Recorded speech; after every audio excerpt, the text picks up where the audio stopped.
Okay, we're always going to be looking at this top row when we're lining these up. I'm selected the second row and I'm moving it and I'm shifting it around to where the second repeat starts. The second block or the second panel of this panto begins right here. So I'm going to stagger that over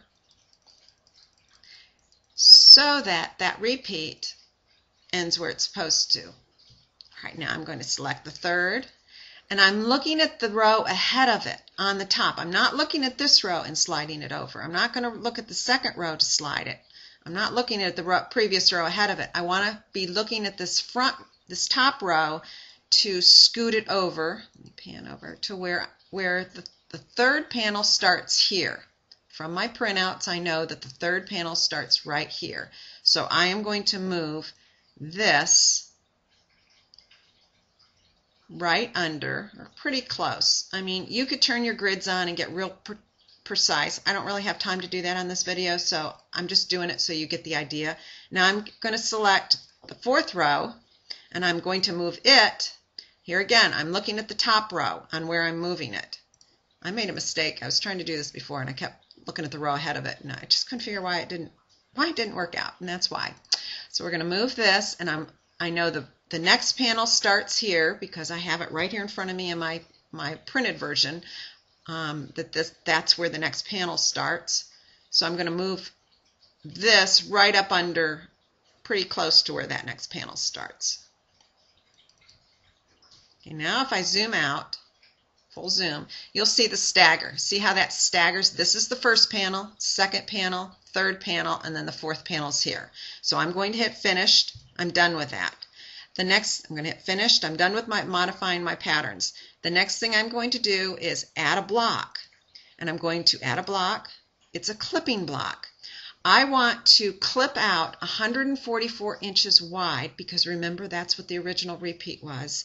I'm going to select all the patterns, continue, enter it manually, 144 inches wide by 60. That would be my 4 rows. Continue, and there it is. And I'm going to zoom in and make sure.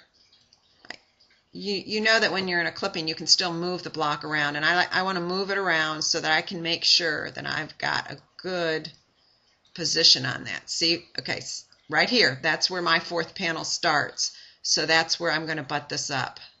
I think I've got, and that way I'll be sure that I have it all. I'm going to pan around. Whoops, I'm going to pan around. And that's a pretty good clip. So that's where I'm going to clip that block. I'm going to hit finish. Here again, if you like to do continuous, it doesn't matter the clipping confirmation at this point. Yes. I'm going to go ahead and delete this block just to get rid of it. The outside. Whoops. I got to make sure I selected the right one. I need to select this one. There we go. Unselect that one. There we go. Or I would have lost the whole thing. Okay, I want to delete that. Okay, that is what I'm left with. Now this is 144 inches by 60 inches height using a 14.5 inch row height. I'll save this. I can't really demonstrate at this point, but if you are advanced users, you'll be able to follow me with what I'm going to say. I'm going to save this as a quilt. I'm going to make a quilt catalog up with Judy Lyon's name in it, and I'm going to save these setups and probably call this one Kitty Setup, so that when I go to quilt a panto quilt using this panto, I'm not going to go through and bring in the pantos. I'm going to bring up this existing quilt, and I'm going to make another clipping block of the size of my actual quilt that I have to quilt. I'm going to make that clipping block inside this setup.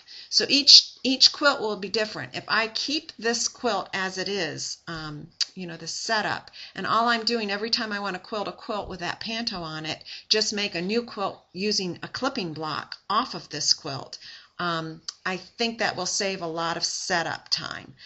I know that this seemed kind of confusing, but I'm using the stick, by the way.